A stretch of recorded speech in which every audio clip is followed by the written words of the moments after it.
بسم الله الرحمن الرحيم والصلاة والسلام على نبينا محمد وعلى آله وصحبه أجمعين. Dear viewers in Islam, Assalamu alaikum wa rahmatullahi wa barakatuh. In this program of the parables of Al-Quran, we are going to take a parable from Surah Yunus alayhi salam. Now this parable is also about the earth itself. When the rain water strikes that earth and then it starts growing, it starts bringing out all its vegetation. Now this type of parable is given many times in Al-Quran, but with different shades and different colors and with different lessons derived from it. One of the lessons which is derived from it is like rainwater is just like revelation, and this revelation is going to help the people to have faith in Allah subhanahu wa ta'ala. Sometimes this parable is given to show that as Allah gives the life to the dead soil after it was totally seems to be dead, Allah subhanahu wa ta'ala gives a new life to it with the water. In the same way, Allah is going to give life to the dead on the day of resurrection. That is again another shade which we can understand. But this one which is we are going to read now, that speaks about the worldly life and how swiftly, how quickly it passes away. People think that this life is everything for them, but it is very quick to pass. And then what is going to last? That is their good actions which will bring them the paradise or Al-Jannah. So let us take this example first. This ayah which is number 24 of Surah Yunus, which is the 10th surah of Al-Quran. أعوذ بالله من الشيطان الرجيم إنما مثل الحياة الدنيا كماء أنزلناه من السماء فاختلط به نبات الأرض مما يأكل الناس والأنعام حتى إذا أخذت الأرض زخرفها وزينت وظن أهلها أنهم قادرون عليها أتاها أمرنا ليلا أو نهارا فجعلناها حصيدا كأن لم تغن بالأمس كذلك نفصل الآيات لقوم يتفكرون.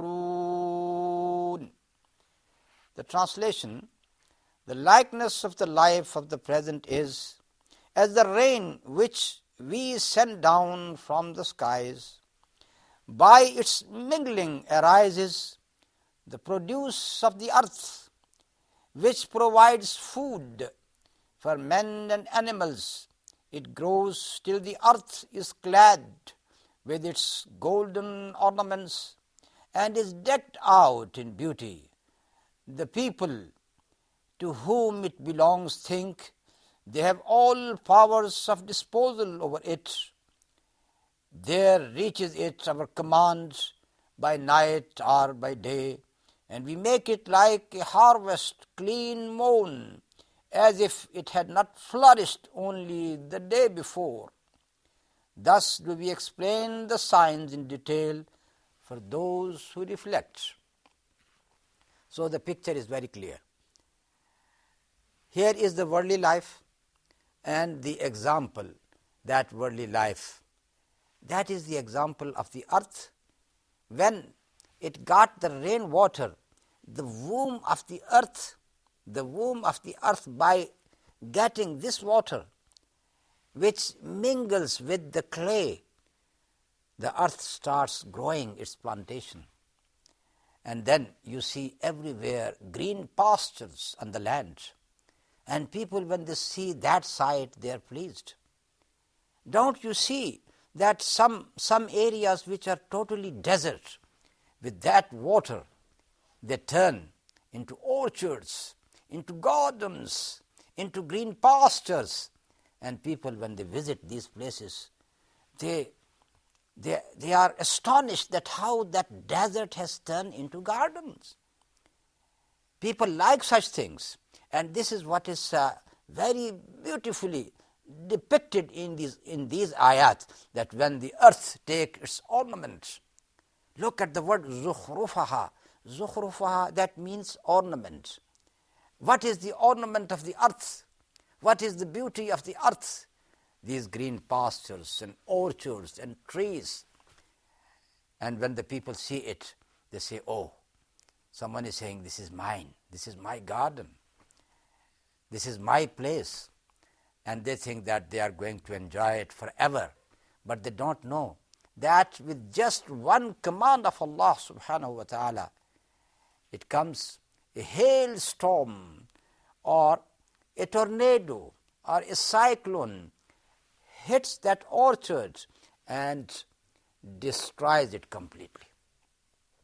And the man is left without anything. What is the example here? The example is that this worldly life is going to pass very quickly and very swiftly. Don't recline upon it. Recline upon such things which are going to last forever. Those things which you advance in the form of good deeds to Allah subhanahu wa ta'ala. About this world, many parables are given even in other literature, and I here wants to mention some of these parables which are given in some old ancient books. The example of this worldly life and how the people are fascinated with this life, though it is nothing. The example is of a person who is traveling into a desert. He wants to reach his destination. At once he discovers that he has been chased by a lion.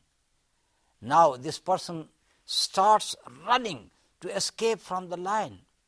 He is looking for any place where he can hide himself. He discovers at once a well in the desert. And then there was a tree which was just on the edge, which was standing on the edge of the well, and some of its branches were hanging in the well.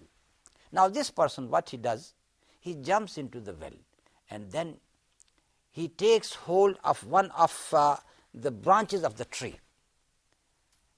Now look at this person. Look at the picture of that person. The person who is running away from the lion, and he is seeking any place of safety. Now he ends up by clinging to a branch of tree hanging in the middle of the well. Now this person looks down. What does he see? He sees a big python in the depths of the well.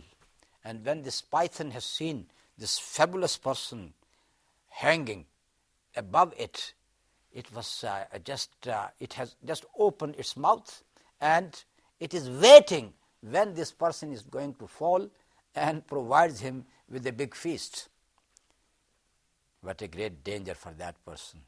The lion waiting outside, the python waiting inside. And he discovers another danger. The branch to which he was clinging, he witnesses that there were two rats, one white, one black, biting the very same branch with which he was clinging, biting it with their very sharp teeth. What it means that this branch is going to be cut any time, and if it is cut, he is going to fall into the mouth of the python. The person is surrounded with dangers. The lion outside, the python or the snake inside. And the only hope with him is that branch which is going to be cut at any time by these two rats. And now this person discovers something else, a little bit of honey which was on the edge of the wall. When the person sees that honey, he forgets all the dangers. He forgets the lion outside, the snake inside, the two rats cutting the only string and hope of his life. He forgets all these things and he says, oh, what a good enjoyment. And he starts licking that honey. This is the picture which is given in that parable. And what is the meaning of all this? The man is every person in this parable. The lions, it means all those dangers which are chasing you, all those events of dangerous nature which happens to you in your life. You are running away from them. You don't want a loss in your trade. You don't want any destruction in your house. You are running from them. But what is the python? Python is his death. Anytime he would fall into that mouth of the python. What is that branch? Branch is his life, his age. What are these two rats, black and white? They are day and night. With the passage of each day and night, your lifeline is going to be reduced. And one day it is going to be cut completely. And then what is that honey? Honey is this world. Honey is the money. Honey is the wealth. Honey is those things which you think that you want to enjoy. And because of that, you forget all the real dangers which are surrounding you. That is, as I said, another example. So the main thing which we are concerned about in this parable of Al-Quran is the swiftness of the passage of the life. How life so quickly is going to pass. Just like the earth got all this plantation, and then one night it is destroyed by a storm, by a volcanic eruption, by anything else. And then you are left with nothing. فَجَعَلْنَاهَا حَصِيدًا كَأَنْ لَمْ تَغْنَ بِالْأَمْسِ. And then in the end it is said, كَذَلِكَ نُفَصِّلُ الْآيَاتِ لِقَوْمٍ يَتَفَكَّرُونَ. And this is how we explained our signs in detail for those who reflect. Another lesson here, why these examples are given, for you people to think about it, to reflect about it. Anything which happens in this planet around you, there is a lesson there for you to learn. If you don't learn that lesson, it means that you got no mind at all. And with this we come to the end of this episode. Wassalamu alaikum wa rahmatullahi wa barakatuh.